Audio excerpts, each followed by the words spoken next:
Tu ne regardes pas cette vidéo par hasard. Quelque chose en toi a survécu. Quelque chose en toi refuse de mourir. Et même si tu ne le dis à personne, tu sais que ta souffrance n'a jamais été ordinaire. Il y a eu des nuits où tu as crié sans voix, des trahisons que personne n'a vues, des épreuves que tu as portées comme une croix invisible. Et pourtant, tu es encore là, pas brisé, mais marqué, différent. Tu n'as pas été choisi parce que tu étais parfait. Tu as été choisi parce que tu as tenu bon, quand tout appelait à l'abandon. Ce message est pour ceux que le monde a ignorés, mais que le ciel a remarqués. Pour ceux qui ont été brisés, non pour être détruits, mais pour être consacrés. Alors écoute, jusqu'au bout, car ces mots, ce ne sont peut-être pas juste des mots, c'est peut-être l'appel que ton âme attendait. 1. L'amour inexplicable que vous recevez. Il y a quelque chose d'étrange et de silencieux dans l'amour que vous recevez. Il ne fait pas de bruit, il ne frappe pas à votre porte. Il passe par des canaux invisibles, glisse dans les interstices de votre solitude et vous enveloppe comme une couverture chaude au milieu d'un hiver intérieur. Vous ne savez pas toujours d'où il vient. Parfois, c'est dans un regard dans la rue, une main posée sur votre épaule, un message inattendu. D'autres fois, vous ne le voyez même pas, mais il vous soutient. Quelqu'un, quelque part, prie pour vous. Quelqu'un que vous ne connaissez pas, mais qui vous a vu dans votre vérité. C'est un amour sans intérêt, sans retour attendu, sans justification. Un amour qui s'accorde avec ce que vous êtes, non pas pour ce que vous montrez, mais pour ce que vous avez traversé. Et puis, il y a ceux que cela dérange. Car votre paix, votre lumière, votre dignité dans la douleur révèlent ce qu'ils ont fui. Quand vous marchez dans la grâce après avoir traversé les flammes, vous ne laissez pas seulement des traces, vous éveillez des consciences. Il est dit, vous serez haïs de tous à cause de mon nom. Mais celui qui persévérera jusqu'à la fin sera sauvé. Matthieu 10, 22. Ce verset ne parle pas d'un rejet ordinaire. Il parle de cette étrange opposition que subissent ceux qui portent quelque chose de céleste. Un calme qui n'a pas de prix. Un pardon que le monde ne comprend pas. Une force qui ne vient pas de soi. Quand vous avancez avec cette lumière, vous exposez sans le vouloir les ténèbres qui se cachent chez certains. Non pas par jugement, mais par simple présence. Et cette lumière, ils ne la supportent pas. Ce n'est pas vous qu'ils rejettent. C'est ce que vous réveillez en eux, leur propre abandon, leur propre trahison non guérie, leur propre peur de ne pas être aimé. Il est facile d'aimer les gens heureux, il est facile d'aimer ceux qui brillent par le succès. Mais aimer quelqu'un qui a connu la douleur et qui l'a transfiguré en compassion, cela dérange. Car cela rappelle à chacun ce qu'il aurait pu devenir, s'il avait osé guérir. Et pourtant, c'est pour ces gens-là aussi que vous brillez. Vous ne choisissez pas qui vous inspirez. Votre lumière touche les humbles et irrite les orgueilleux. Mais elle continue d'éclairer, elle continue de réchauffer, elle continue d'aimer. C'est cela, l'amour inexplicable que vous recevez. Il ne récompense pas une perfection extérieure. Il reconnaît un cœur brisé, réparé par la main invisible de Dieu. Et quelque part, dans un silence sacré, des âmes qui ne vous connaissent pas tombent à genoux, pour remercier Dieu de votre présence dans ce monde. Vous ne saurez peut-être jamais à quel point votre histoire a inspiré. Mais le ciel, lui, le sait. Il élève les humbles et renverse les puissants de leur trône. Luc 1, 52. Votre endurance est une prière, votre vie est un témoignage, votre lumière est une réponse. 2. Les ennemis silencieux. Il y avait une fois, dans un village baigné de poussière et de soleil, une femme que tout le monde connaissait. Non pas parce qu'elle parlait fort, mais parce qu'elle aimait doucement. Elle avait perdu son mari dans la guerre, ses enfants dans la maladie, sa maison dans le feu. Il ne lui restait qu'un banc sous un figuier, une jarre d'eau fraîche et une foi inébranlable. Chaque matin, elle se levait avant l'aube pour pétrir le pain. Non pas pour le vendre, mais pour le donner. Elle le glissait doucement sur les rebords de fenêtres où vivaient les pauvres, les veuves, les oubliés. Elle ne disait rien. Elle n'attendait pas de merci. Elle passait ses après-midi à écouter les enfants qui avaient perdu leurs parents, à leur raconter des histoires de lumière, de royaumes célestes, de rois qui pleuraient avec les pauvres. Elle leur montrait comment prier avec les mains vides mais le cœur plein. Ses paroles ne l'atteignaient pas, non pas parce qu'elle était insensible, mais parce qu'elle priait pour ceux qui les disaient. Elle savait, elle comprenait.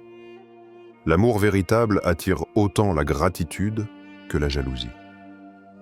Un jour, un homme influent du village, un de ses plus féroces détracteurs, tomba gravement malade. Il avait moqué ses gestes, sali sa réputation, ri de sa piété. Personne ne vint, personne sauf elle. Elle entra dans sa maison, apporta du pain chaud, changea les linges trempés de sueur, murmura des prières dans l'ombre et resta, sans rancune, sans jugement. Juste avec cette lumière douce qui ne cherche pas à convaincre, mais à guérir. L'homme pleura.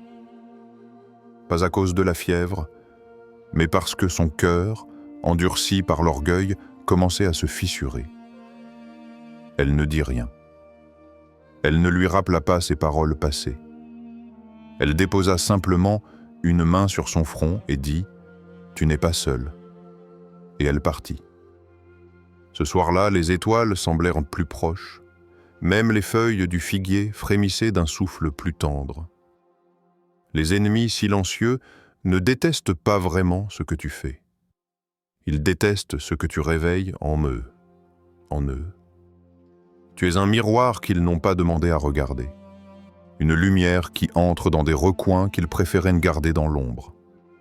Ton histoire dérange ceux qui n'ont pas encore trouvé le courage de transformer la leur. C'est pourquoi, souvent, ceux qui te blessent sont ceux que tu es en train d'enseigner.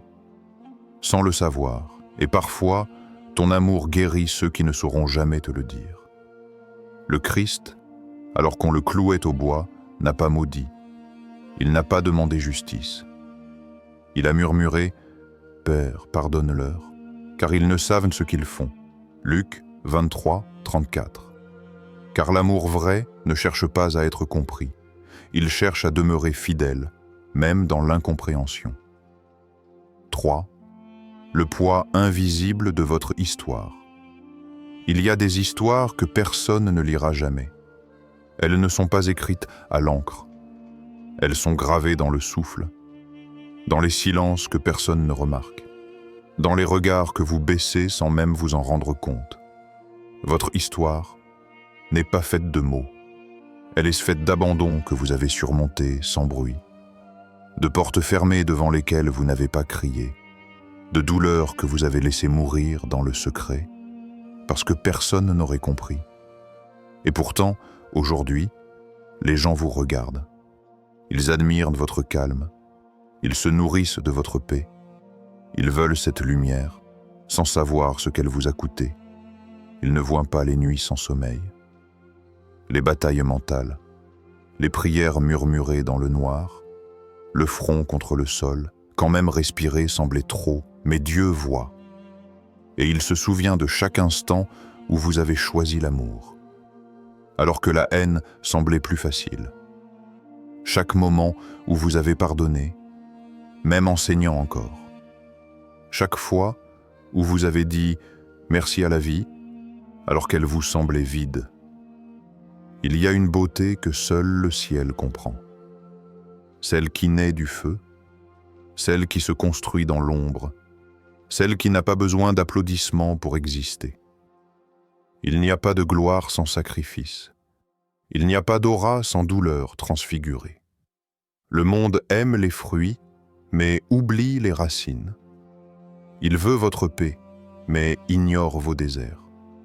Vous êtes devenu ce que vous êtes, non pas parce que la vie vous a épargné, mais parce qu'elle vous a brisé, puis vous a laissé le choix, reconstruire ou disparaître. Et vous avez reconstruit, pas une fois, pas deux, mais chaque matin où vous vous êtes levé sans raison, chaque jour où vous avez aimé sans réponse, chaque instant où vous avez choisi de ne pas devenir amer. Dieu voit, quand tu pries, entre dans ta chambre, ferme la porte et prie ton Père qui est là dans le secret. Matthieu 6, 6. C'est dans cette chambre intérieure que Dieu vous a vu pleurer.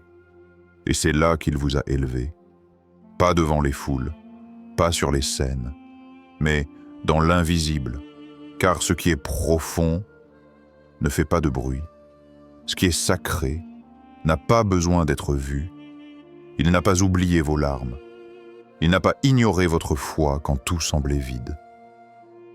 Il connaît le poids de votre histoire, ce fardeau que vous portez avec dignité, sans jamais en faire une arme ni une plainte. C'est cela, la vraie force. Transformer la douleur en silence, le silence en prière, la prière en lumière. 4. Le miroir spirituel de ceux qui t'attaquent. Il y a des douleurs qui ne parlent pas, elles accusent, et il y a des âmes qui ne guérissent pas, elles attaquent. Les blessures non soignées deviennent des armes, et souvent, ces armes sont pointées vers ceux qui ont trouvé un peu de paix. Tu ne fais rien de mal, mais tu rappelles à l'autre ce qu'il n'a pas encore réglé. Tu es ce miroir qu'il n'a pas demandé, celui qui ne flatte pas, celui qui ne déforme pas, celui qui révèle. Et c'est cela qui dérange. Les attaques ne sont pas toujours logiques. Elles naissent souvent d'un inconfort silencieux, d'une comparaison inconsciente, d'un tumulte intérieur que ton calme met en évidence. Tu n'as rien dit, mais ta présence parle. Tu n'as pas jugé, mais ta lumière expose. Tu n'as pas provoqué, mais ton intégrité défie l'hypocrisie. Tu deviens, sans le vouloir, une épreuve pour ceux qui ne veulent pas changer. Cela n'est pas une malédiction, c'est une mission. Le Christ n'a pas été crucifié pour avoir fait le mal. Il a été rejeté parce qu'il a réveillé. Et les cœurs endormis détestent le réveil. Tu es un miroir. Et dans ce miroir, certains ne voient que leur chaîne, pendant que d'autres y reconnaissent que leur propre espoir.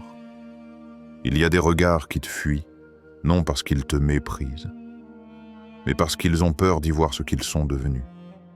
Ou pire, ce qu'ils auraient pu être. Mais toi, tu n'as pas été envoyé pour plaire. Tu as été envoyé pour révéler, pour briser les illusions, pour réveiller ce qui sommeille.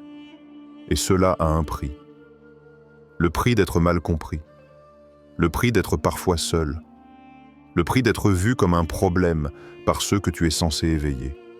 Mais souviens-toi, vous êtes la lumière du monde. Une ville située sur une montagne ne peut être cachée. Matthieu 5, 14. Et la lumière n'a pas besoin de justification.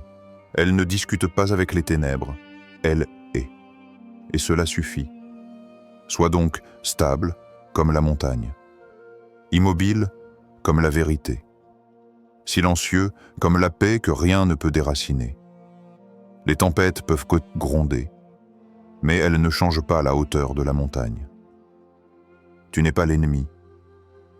Tu es le signal, le rappel, la preuve que le changement est possible, et c'est pour cela qu'ils te combattent. Mais ceux qui te combattent aujourd'hui te comprendront peut-être demain. Et si ce jour n'arrive jamais, ce n'est pas ton affaire. Ton affaire, c'est d'être vrai. 5. L'amour qui n'a pas besoin de justification. Il y a un amour qui ne frappe pas à la porte. Il entre sans bruit, comme la lumière à travers une fenêtre entr'ouverte. Il ne demande pas la permission, parce qu'il a toujours été là. C'est un amour qui ne cherche pas à convaincre. Il ne discute pas, il ne se défend pas. Il est présent, stable, comme un battement de cœur divin en toi. Cet amour ne vient pas des hommes. Il vient d'un autre, d'un lieu que les mots ne peuvent atteindre, d'un feu doux mais éternel, un feu qui ne brûle pas la peau, mais consume les peurs, les colères, les doutes. Tu n'as rien fait pour le mériter. Tu as seulement survécu à des choses qui auraient dû t'éteindre. Et lui, il t'a vu. Il a mis son sceau sur ton âme, non parce que tu étais fort, mais parce que tu lui as laissé la place. Tu es aimé, pas à cause de ton apparence, pas pour tes succès, pas pour ce que les gens disent de toi, mais parce que tu es passé par le feu et tu n'as pas perdu ton humanité. Ce genre d'amour ne se mesure pas. Il se ressent. Il se manifeste dans les silences, dans les rencontres inattendues, dans les larmes que tu verses sans savoir pourquoi. Il se manifeste quand un inconnu t'envoie un mot de réconfort, quand tu entends un chant qui parle exactement à ton cœur, quand tu ressens une paix soudaine, comme si le ciel t'avait effleuré. Voyez quel amour le Père nous a témoigné, pour que nous soyons appelés enfants de Dieu. 1 Jean 3, 1. Ce n'est pas un amour qui se mérite, c'est un amour qui se reçoit. Certains t'aimeront sans jamais t'avoir entendu parler, parce que ton âme a déjà parlé à la leur. Et d'autres te jugeront, te critiqueront, parce que l'amour qui repose sur toi leur rappelle ce qu'ils n'ont pas encore trouvé. Mais ne cherche pas à leur prouver quoi que ce soit. L'amour vrai n'a pas besoin de justification. Il n'est pas là pour briller. Il est là pour apaiser, comme une pluie légère sur une terre brûlée, comme un baume invisible sur une blessure ancienne, comme un souffle qui vient de plus haut que ce monde. Alors ne doute plus. Tu es aimé, profondément, mystérieusement, divinement. 6. L'élu parmi les blessés, il y a des élus. Parmi les rejetés. Des flambeaux silencieux que le monde a ignorés, mais que le ciel n'a jamais oubliés. Tu ne le savais peut-être pas, mais ta douleur t'a consacré. Chaque larme est une encre céleste. Chaque silence, un pacte dans l'invisible. Et ce que tu portes en toi, aucune couronne terrestre ne pourra le contenir. Tu n'as pas été épargné, parce que tu as été marqué, non pas pour être adoré, mais pour porter une mission, porter une lumière qui tranche l'obscurité, porter une mémoire que d'autres ne veulent plus voir. Le ciel ne choisit pas les plus forts, il choisit les plus brisés, car ce sont les cœurs fissurés qui laissent passer la lumière. Ce sont ceux qui sont tombés et qui se sont relevés avec foi, qui deviennent les témoins vivants de ce que Dieu peut faire d'une âme réduite en cendres. Ceux qu'il a connus d'avance, il les a aussi prédestinés à être conformes à l'image de son Fils. Romains 8, 29. Toi, tu n'es pas un survivant. Tu es un signal prophétique, une déclaration vivante que l'épreuve n'est pas la fin, mais le creuset du destin.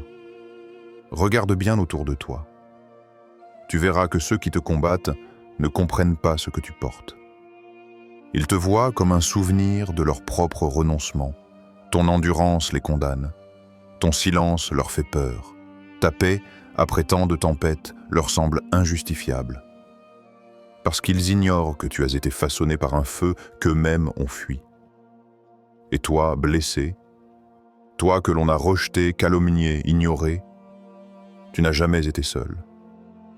Il y avait quelqu'un dans l'ombre qui enregistrait chaque injustice, chaque cri muet, chaque abandon. Et maintenant, il te regarde et il murmure « Il est prêt, elle est prête, prête à porter, à parler, à consoler, à réveiller. Car ce que tu as vécu était une préparation. Un silence rempli de feu. Un désert qui a creusé en toi la place nécessaire pour que la gloire y demeure. Alors n'attends pas l'approbation du monde. Le monde ne reconnaît pas ce que Dieu a caché. Tu es l'élu parmi les blessés. Le feu ne t'a pas détruit, il t'a consacré.